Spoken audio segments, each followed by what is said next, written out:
What if I told you the stock market isn't a market at all, but a crime scene that has been meticulously planned for decades? They sell you the American dream, telling you to trust the system. But backstage, you aren't an investor to them. You are liquidity.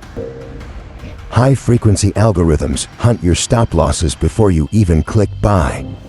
It's a wealth transfer machine, moving money from your pocket to their vaults.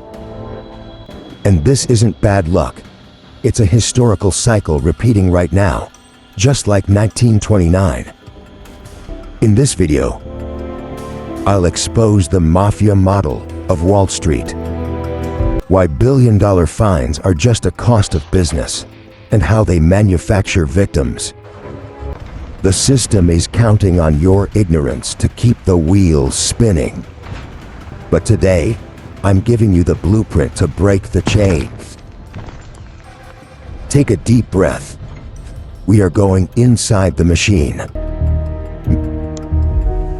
You can't unsee what comes next.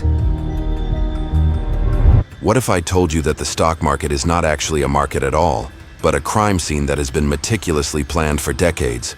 We are conditioned to believe that Wall Street is the beating heart of the economy, a place where capital meets opportunity, where the American dream is bought and sold in shares of innovation.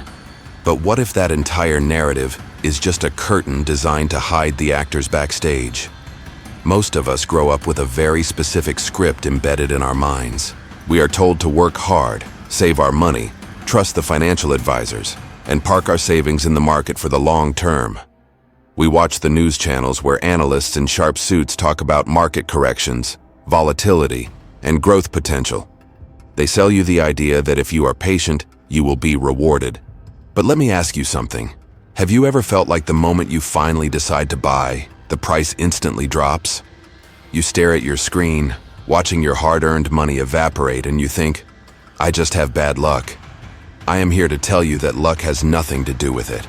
There is a massive difference between the story the media sells you and the cold, mechanical reality of how money actually moves. While you are analyzing company earnings and reading financial news, the real game is being played in the shadows.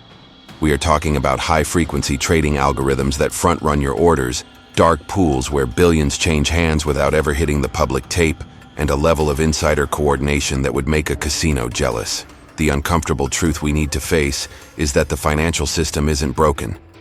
It is working exactly as it was designed to work.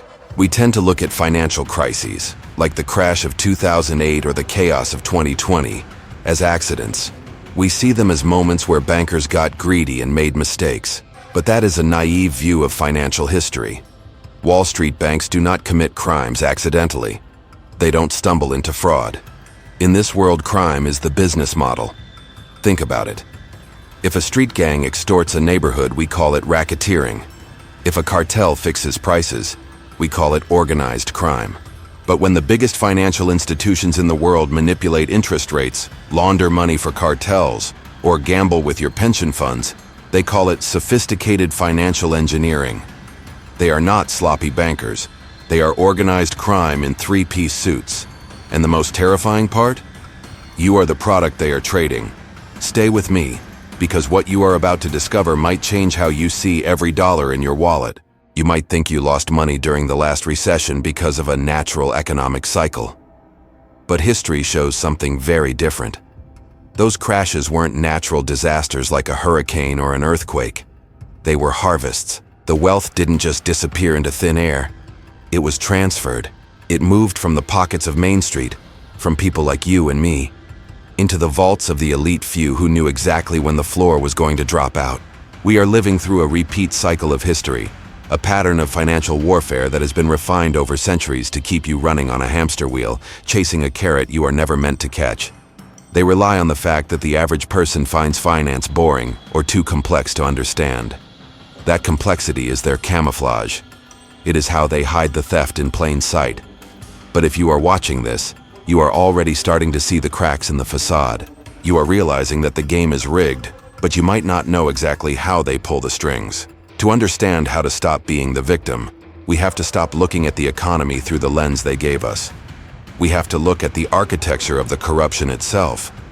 We need to peel back the layers of this grand theater and expose the machinery behind the curtain. Because once you see the pattern, you can never unsee it. So take a deep breath and clear your mind of everything CNBC told you this morning. We are about to walk into the engine room of the machine. Before we tear down the blueprint of this engine, I want to pause for just a second. I know hearing this can be heavy. Realizing that the financial safety net you were promised is actually a spider web designed to trap you can stir up a lot of anger, and frankly it should. But you are not alone in this realization. The algorithm usually tries to bury this kind of information because it goes against the mainstream narrative. That is why your support right now is actually a weapon. If you want to see this channel grow and wake more people up to the reality of this system, hit that like button and make sure you are subscribed. It sends a signal that we are watching and we are paying attention. I also genuinely want to hear from you. Have you ever felt that gut feeling that the system was working against you, even when you were doing everything right? If this subject resonates with you, drop a comment below and share what's on your mind, or a personal experience where you felt the game was rigged. Your interaction is literally the fuel that keeps this fire burning and helps us reach others who are still asleep at the wheel.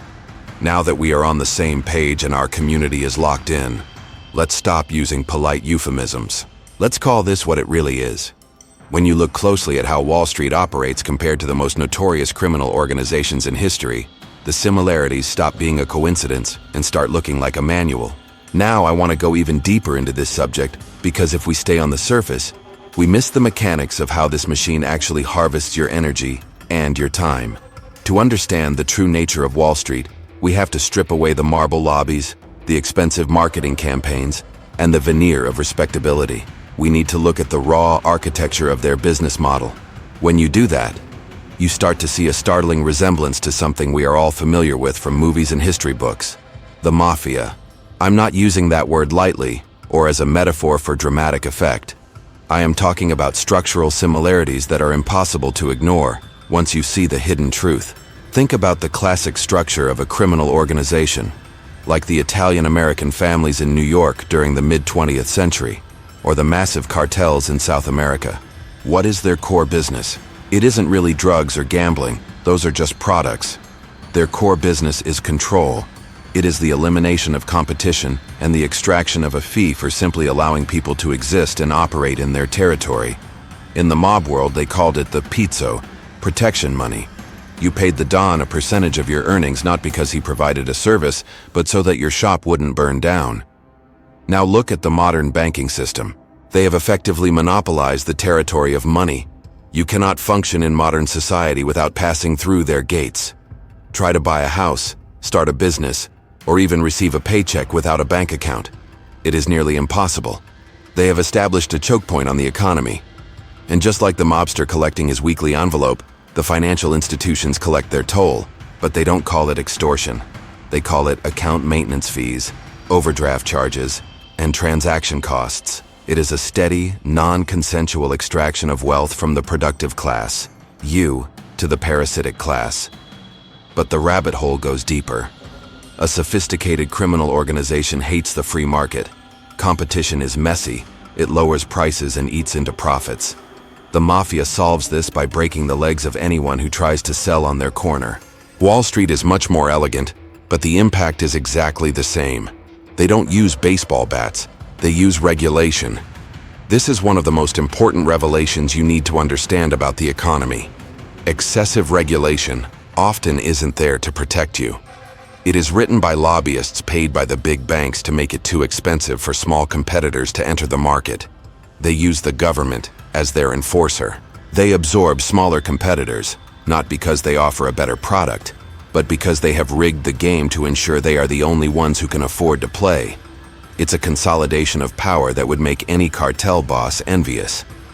And then there is the modern pizzo, the most insidious theft of all: inflation. In a criminal enterprise, if they want more of your money, they have to physically come and take it, which is risky. In the financial system, they simply print more money, diluting the value of the dollars you worked hard to save. It is a silent robbery. You wake up with the same number of dollars in your account, but they buy less food, less fuel, less freedom. This isn't an accident of the market. It is a decision made backstage by central planners and banking elites to transfer purchasing power from the bottom to the top. It is the ultimate protection racket because the victims don't even realize who is robbing them. This brings us to the most infuriating difference between the street criminal and the corporate criminal: the consequences. If a gangster gets caught running a Ponzi scheme or laundering money, he goes to prison. The key goes in the lock and society says, justice is served. But what happens when a major financial institution launders billions for cartels, which has happened, or gambles away the global economy on toxic derivatives? They don't go to jail. They don't even go out of business. Instead, they get a bailout. This is where the mindset of the victim usually collapses into hopelessness, but I want you to use it as fuel for your transformation. When the mob breaks the law and fails, they bleed. When Wall Street breaks the law and fails, they get paid. They have engineered a scenario called too big to fail, which is essentially holding the economy hostage. They are saying to the government, if we go down, we take everyone with us. So, the taxpayer, the very victim of their schemes, is forced to pay for their rescue. The CEO who steered the ship into the iceberg doesn't walk the plank. He walks away with a golden parachute, a multi-million-dollar bonus for his incompetence and malice. This creates a moral hazard that simply doesn't exist anywhere else in the universe. Imagine if you could go to a casino, bet your house on black, and if you win, you keep the money. But if you lose, the casino gives your house back, plus a consolation prize. How would you bet? You would bet recklessly. You would take insane risks because you have zero skin in the game. That is the current operating system of high finance. It is a casino where the house has rigged the tables, but even when the house loses, they reach into your pocket to cover the spread. The emotional weight of this reality is heavy. It creates a sense of injustice that burns. You follow the rules. You pay your taxes. You try to build a legacy, while the architects of this corruption view laws as mere suggestions, or even worse, as line items in a budget. They view your journey towards financial independence as a resource to be mined. They are not serving the economy. They are cannibalizing it. But why do we accept this? Why has this pattern been allowed to repeat over and over again? It's because the complexity is a weapon. They use jargon and complicated financial instruments to bore you into submission, to make you feel like you aren't smart enough to understand what they are doing. But the mechanism is simple. It is wealth extraction through systemic privilege. It is the privatization of profits and the socialization of losses. Recognizing this is the first step in stopping the cycle. You have to stop looking at these institutions as pillars of stability and start seeing them as the predatory entities they are. The anger you might be feeling right now, that's good. That means you're waking up. It means you are ready to stop being a passive participant in their theater. But to truly break free, we have to look at the proof. We have to look at how they calculate the cost of these crimes, not as a moral failing, but as a simple business expense. If this reality check is hitting home for you, if you are starting to see the strings on the puppets, I want you to leave a comment down below right now. Just write, I see the strings. It's a small signal, but it tells me you are tracking with this, and you are ready to see exactly how they price tag their crimes. Because what I'm about to show you regarding their fines is going to make your blood boil. Now I want to go even deeper into this subject, because understanding the morality, or lack thereof, is one thing. But seeing the cold, hard mathematics of these crimes is a completely different level of revelation. We need to talk about the price of admission. In the world you and I live in, if we break the law, there is a penalty designed to stop us from doing it again. If you steal a car, you go to prison. If you defraud a business partner, you lose your reputation and your livelihood. The penalty is meant to be a deterrent. But in the high-stakes architecture of Wall Street, the concept of a penalty has been completely redefined. It has been transformed from a punishment into a simple line item on a spreadsheet, calculated with the same emotional detachment as paying the electric bill or buying printer paper. Let's look at the hidden truth of how these decisions are actually made backstage. Imagine a boardroom meeting at a major global bank. The executives aren't discussing how to best serve their customers. They are discussing a new strategy to manipulate the exchange rate of a foreign currency or to bundle toxic mortgages into a AAA-rated security. Their internal risk analysts run the numbers. They calculate that this fraud will generate, let's say, $10 billion in pure profit over the next 5 years. Then they calculate the risk. They estimate that there is a moderate chance they will get caught by regulators. If they do get caught, historical data shows the fine will likely be around $500 million. Now do the math. You make $10 billion. You pay a $500 million fine. Your net profit is still $9.5 billion. In any other universe, this is a crime. In the twisted logic of the financial elite, this is just a smart business decision. The fine is not a deterrent. It is a commission paid to the government for the privilege of running the scam. It is the cost of doing business. This is why you often see a bank's stock price actually rise on the day a massive fine is announced. The market isn't reacting to justice being served. The market is relieved that the fee has been paid, the uncertainty is over, and the bank can go back to business as usual. The fine settles the debt, wipes the slate clean, and allows the machinery of corruption to keep spinning. This impact on your life and your wallet is profound because it means the system is incentivized to cheat you. If the penalty for robbing you is a fraction of what was stolen, then robbing you becomes a fiduciary duty to the shareholders. We have seen this play out time and time again with money laundering scandals, where banks were caught moving billions for cartels and rogue states. The fines were substantial numbers to you and me, hundreds of millions of dollars, but compared to the flow of illicit cash they facilitated, it was a drop in the bucket. Nobody went to prison. No licenses were revoked. The bank simply wrote a check, issued a press release apologizing for procedural errors, and continued on. This brings us to the most damning piece of evidence, the pattern of recidivism. If you look at the rap sheet of the major financial institutions, it looks like the criminal record of a career felon who refuses to be rehabilitated. These aren't one-off mistakes. We are talking about institutions that have been fined for fraud, then fined for market manipulation, then fined for discriminatory lending, then fined for opening fake accounts, and then fined for fraud again, all within the span of a decade. In the criminal justice system, we have 3 strikes laws, where repeat offenders get put away for life. In the financial system, repeat offenders get invited to the White House for dinner. This repetitive cycle proves the thesis that the crime is the model. If the punishments were effective, the behavior would stop. Since the behavior continues and even accelerates, we must conclude that the fines are just part of the operating budget. It is a cynical game where the regulators and the banks are often dancing partners. The regulators get to look tough on TV by announcing a record-breaking settlement, and the banks get to avoid admitting guilt and keep their executives out of handcuffs. It is a transaction, not a prosecution. For you, navigating your own financial journey, this is a critical realization. You cannot rely on the referees to keep the game fair, because the referees are paid by the gate receipts. This shifts the responsibility entirely onto you. You have to understand that when you enter these markets, you are entering a zone where the big players have factored in the cost of cheating you. It changes your mentality from one of blind trust to one of strategic caution. You stop listening to the glossy marketing about integrity and trust because you know the history. You know that behind the glass walls of those skyscrapers, there are teams of lawyers and accountants working specifically to ensure that the profits from the next scheme outweigh the eventual settlement costs. This transformation in how you view the landscape is essential. It prevents you from being the greater fool that the market relies on. When you realize that they treat fines like a toll booth on a highway, just a small price to pay to get to the destination of massive wealth, you stop expecting them to act ethically. You start watching their hands, not their mouths. You start tracking where the money is actually going, rather than where they say it is going. The sheer scale of this can feel overwhelming, almost paralyzing. It's easy to feel small when you realize the magnitude of the forces treating the economy like their personal casino. But knowledge is the only armor you have.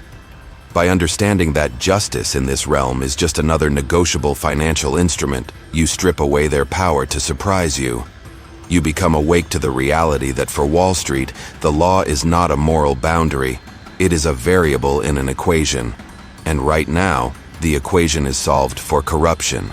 This leads us to the inevitable question of who actually feeds this beast. Because for this machine to work, for them to make that $10 billion to begin with, they need raw material. They need liquidity. And that liquidity comes from the collective pockets of millions of people who are unaware of how the game is rigged. They need the public to participate, to buy the hype, and to provide the capital that they will eventually harvest. If this breakdown of the math of crime is resonating with you, if you are starting to see how the game is rigged not by accident, but by design, I want to know. Drop a comment below and just write, "The math doesn't lie." It's a simple way to show that you are paying attention to the reality behind the numbers. Because now that we know the crime is profitable, we need to talk about exactly who they need to make it work. Now I want to go even deeper into this subject because understanding the math of crime is only half the battle. The other half is understanding exactly where you fit into their equation.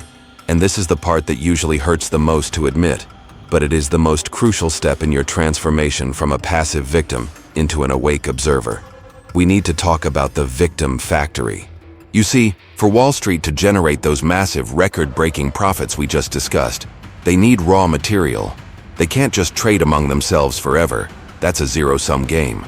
To cash out their billions, they need someone on the other side of the trade. They need someone to buy when they are selling, and someone to sell when they are buying.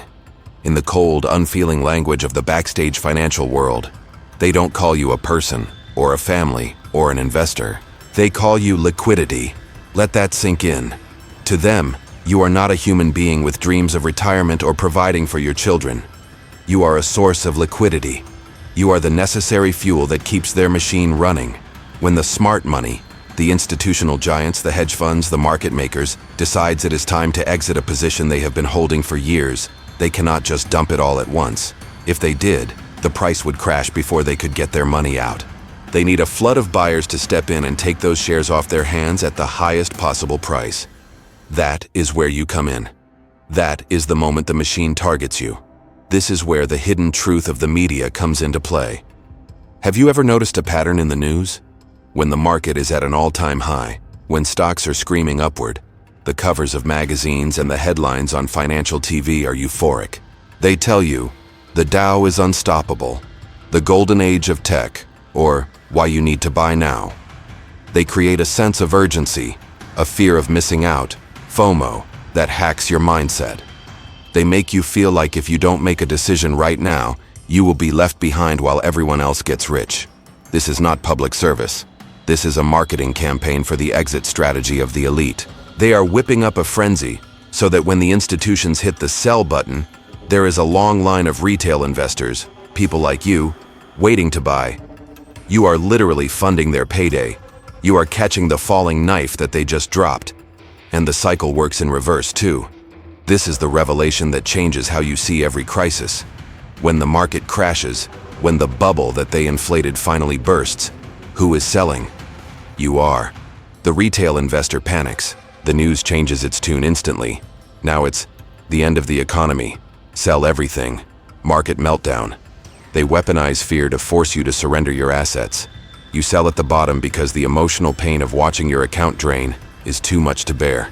And guess who is on the other side of that trade, buying up perfectly good assets for pennies on the dollar? The same institutions that sold them to you at the top. They use your fear to rob you just as effectively as they used your greed. It is a transfer of wealth that happens in broad daylight, orchestrated by the emotional puppet strings of the media cycle. But let's get even more specific. Let's talk about that feeling, the feeling that the market is personally watching you. You do your research, you watch the charts, you finally build up the courage to make a trade. You click buy, and almost instantly, the price drops. It feels like bad luck. It feels like paranoia. You think, how did they know? I am here to tell you, it is not paranoia. It is technology. We are living in an era of high-frequency trading, HFT, and payment for order flow. When you use those free trading apps, you are not the customer. You are the product. Your order, the decision you just made, is sold to massive high-frequency trading firms before it is even executed. They see your cards before you put them on the table. Their algorithms are designed to front-run your trades, to spot the clusters of stop-loss orders where retail investors have set their safety nets. They know exactly where the pain point is. The algorithm will push the price down just enough to trigger your stop-loss, forcing you to sell, and then, miraculously, the price bounces back up immediately after you are out. That wasn't a market fluctuation. That was a stop hunt. It was a digital predator harvesting your capital. This impact on your financial journey is devastating because it shatters your confidence. It makes you feel like you are bad at this, you don't understand money. But the reality is that you are playing a video game where the opponent has cheat codes. They have the speed, they have the data, and they have the ability to move the market in ways you cannot. They are playing 4D chess while you are playing checkers, and they are convincing you that the reason you are losing is that you didn't study the checkerboard hard enough. The system is designed to be a victim factory. It is engineered to strip mine the middle class. Every boom and bust cycle in history has resulted in the concentration of wealth in fewer hands. That is not an accident of capitalism. It is a feature of this corrupted version of it. The architecture of the market is built to extract value from the impatient and the uninformed and transfer it to the patient and the connected. They rely on your emotional reactions. They rely on you getting excited when you should be cautious and getting terrified when you should be opportunistic. Breaking free from this requires a total shift in decisions. It requires you to stop consuming the financial fast food that the media feeds you. When they scream buy, you need to ask, who is selling? When they scream sell, you need to ask, who is buying? You have to start thinking like the house, not the gambler.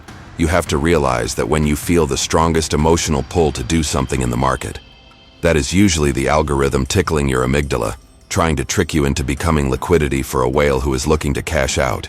It is a hard pill to swallow, realizing that the game has been played against you for so long. But this knowledge is power. Once you see the strings, they can no longer pull them. You stop being a victim of the cycle and start becoming a student of the pattern. You realize that your greatest asset isn't just your capital, it's your psychology. If you can control your fear and your greed, you become invisible to their algorithms. You become a ghost in their machine, capable of moving without being harvested. If you have ever felt that sting, that moment where you bought the top or sold the bottom and felt like the market was mocking you, I want you to know it wasn't your fault. It was the design. And I want to know if this resonates with you. If you are tired of being the liquidity for someone else's bonus check, drop a comment below. Just write, I am not your liquidity. Let's show them that we know exactly how the factory works. Now let's look at the historical proof that this isn't just a modern phenomenon. Now I want to go even deeper into this subject, because if you are sitting there thinking that this predatory behavior is a byproduct of modern technology, a glitch caused by computers, algorithms, and high-speed internet, you are missing the most vital piece of the puzzle. The technology is new, but the psychology is ancient. The architecture of this scam hasn't changed in over a century. The only thing that has changed is the speed at which they can execute it. We need to look at the hidden truth of history, because if you don't understand where we have been, you will never see where they are taking us. Let's travel back in time for a moment. We don't even need to look at the present day to see the blueprint. Look at the panic of 1907 or the Great Crash of 1929. The textbooks will tell you these were accidents caused by irrational exuberance or structural weaknesses. But when you look backstage, you see the same fingerprints. In 1929, before the crash that ushered in the Great Depression, the elite insiders exited the market months before Black Tuesday. They spent years pumping up the bubble, selling the Roaring Twenties narrative to the common man, convincing the shoeshine boy and the factory worker that the stock market was a guaranteed ticket to wealth. They created a mindset of invincibility, and then, when the public was fully invested, leveraging their homes and their futures to buy in at the top, the architects pulled the rug.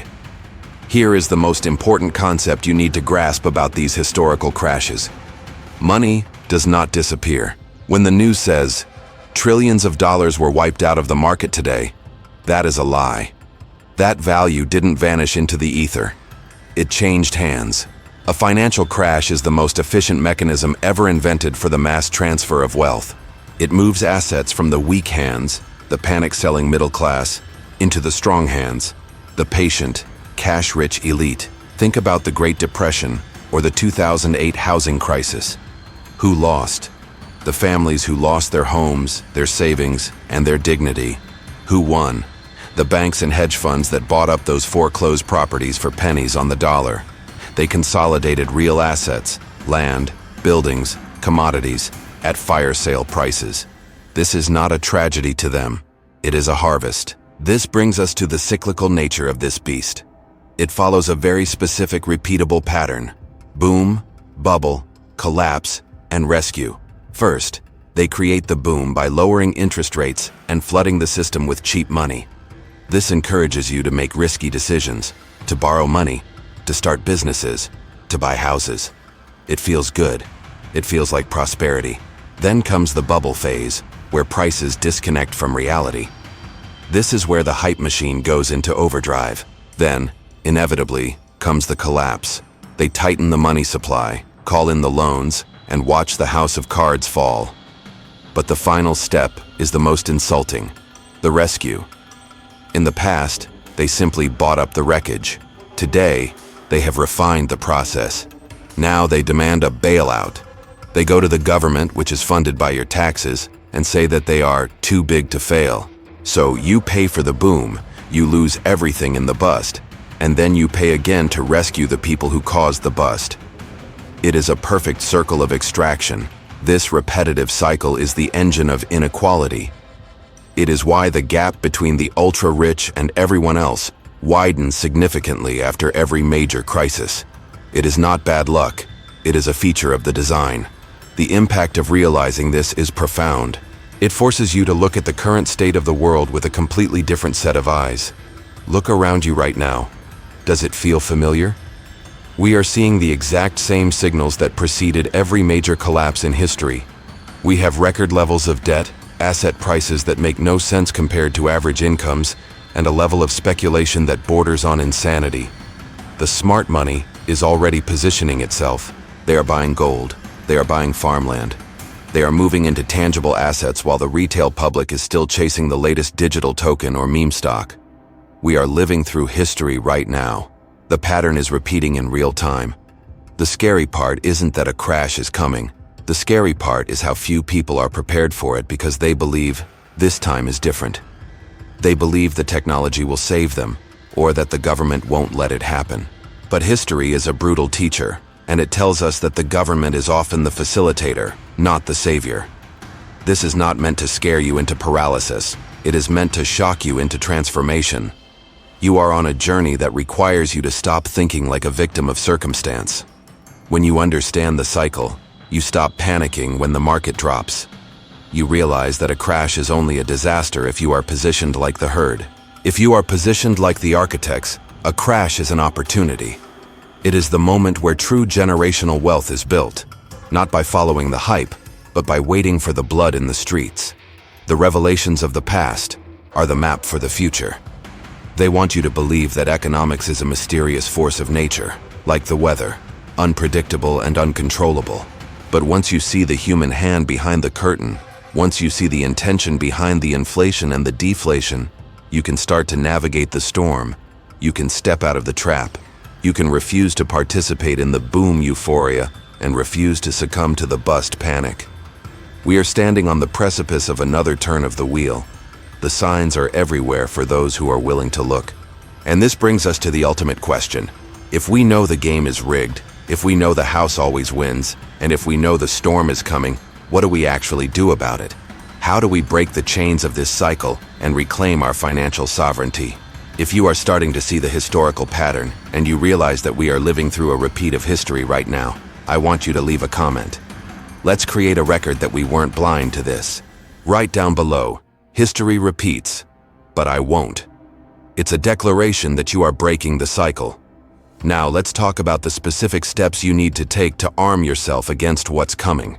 Now I want to go even deeper into this subject because we have spent a lot of time staring into the abyss of this system, dissecting the corruption and the mechanics of the trap. It is heavy, I know. It can feel overwhelming to realize that the deck is stacked against you, and the natural reaction is often cynicism or despair. You might be tempted to think, if the game is rigged, why should I even play? But that is exactly what they want you to think. They want you to feel powerless because a powerless population is easy to control. The truth is, understanding the rig is not the end of your financial life. It is the beginning of your true journey toward sovereignty. This is your red pill moment. You can't go back to sleep and you shouldn't want to. The only way to win a rigged game is to stop playing by their rules and start playing by your own. This requires a radical transformation in your mindset. For your entire life, you have been trained to be a passive consumer of financial products. You were taught to hand your money over to experts, to blindly trust the 401k, to believe that a savings account is safe. That is the blue pill reality, a comfortable illusion. To break the chains, you have to embrace a mindset of survival and skepticism. This doesn't mean you become a conspiracy theorist living in a bunker. It means you become a sophisticated observer. When you understand the historical cycle we just discussed, you stop being a victim of the headlines. When the news screams that the world is ending, you don't panic sell like the herd. You recognize it as the collapse phase of the cycle, and you look for the opportunity that the elites are looking for. You switch from being the prey to being the predator, or at least the one standing safely on the high ground while the floodwaters rise. Education is your primary weapon in this war. And I'm not talking about a college degree in economics. Universities are often just training grounds for the very system we are critiquing. I am talking about self-education on the hidden truth of money itself. The system relies on you not knowing the difference between currency and money. They want you to chase fiat currency, the paper dollars and digital digits that they can print into infinity, diluting your hard work every single second. The revelations come when you realize that real wealth is tangible. It is assets that cannot be printed. It is gold, silver, land, a profitable business, or a unique skill set. The elites hold assets. The victims hold currency. When you make the decision to convert your dying currency into living assets, you are effectively opting out of their inflation tax. You're building a wall that their theft cannot easily penetrate. This shift in perspective changes the impact of everything you see. When you watch the financial news, you start to see the backstage maneuvering.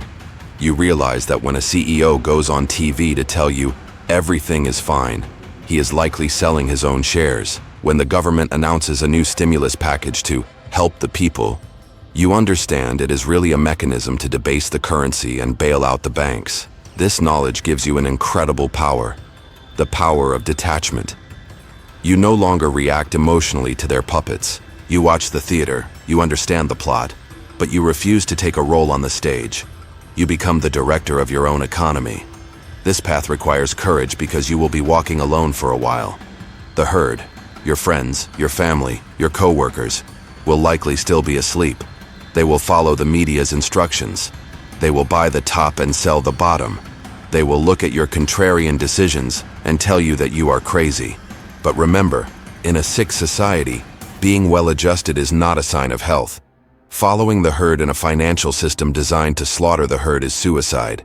You have to be willing to look foolish in the short term to be successful in the long term. You have to be willing to sit on cash when everyone is gambling, and you have to be willing to buy when everyone is terrified. The system counts on your ignorance. It is the mortar that holds the bricks of their empire together. They need you to be distracted by celebrity gossip, political theater, and the daily grind, so you never look up and see who is actually pulling the levers. By watching this video, by staying with me through this deep dive, you have already committed an act of rebellion. You have signaled that you refuse to be the liquidity for their exit strategy. You are reclaiming your agency. The impact of this transformation goes beyond just your bank account. It changes how you view the world. It gives you a sense of peace because you are no longer confused by the chaos. You know why it is happening. You know that the volatility is manufactured. And most importantly, you know that while history repeats itself, you do not have to repeat the mistakes of the past. You can break the family curse of financial struggle by simply refusing to play the victim. You can position yourself so that when the transfer of wealth happens, and it will happen, it flows toward you, not away from you. We are coming to the end of this specific transmission, but the work is just beginning. The curtain has been pulled back and the machinery is exposed. The question now is, what will you do with this hidden truth? Will you go back to the comfortable lie, or will you stay awake? I think I know the answer. Otherwise, you wouldn't still be here. The system is betting against you. They are betting that you will forget this video in 10 minutes and go back to scrolling. Don't give them that satisfaction. Don't give them the luxury of your ignorance. You are now armed with the knowledge of the pattern, and that makes you dangerous to the status quo. If you are ready to take full responsibility for your financial destiny and stop waiting for a savior that isn't coming, I want you to leave a mark in the comments. It's a promise to yourself, not to me. Write down below, "I am awake." It's a simple phrase, but it means you are done being a sleepwalker in their dream. Now, let's wrap this up with one final thought on how we move forward together. If you have stayed with me this long, it tells me that you are not looking for the easy answers or the quick dopamine hits that the algorithm usually serves up. You are looking for the truth, no matter how uncomfortable it might be. That is exactly why this channel exists. By subscribing, you aren't just adding another channel to your feed. You are building a reliable source of intelligence for your own financial defense. We are going to keep exposing these patterns, so make sure you are locked in so you don't miss the next briefing. If this message resonated with you, go ahead and hit the like button. It's a small gesture, but it helps us find other people who are ready to wake up and see the reality behind the curtain. And just so I know who the dedicated ones are, the ones who truly have the discipline to dig deep, drop one last comment below. Just write, "I am breaking the pattern." It lets me know exactly who I am talking to, and I appreciate every single one of you who takes the time to engage. Now, understanding the pattern is step one, but you need to see exactly how they manipulated the last major crisis to set the stage for what is happening right now. I have broken that down in this video right here on the screen. It connects perfectly with what we just discussed and fills in the missing pieces. Click right there, and let's keep this conversation going.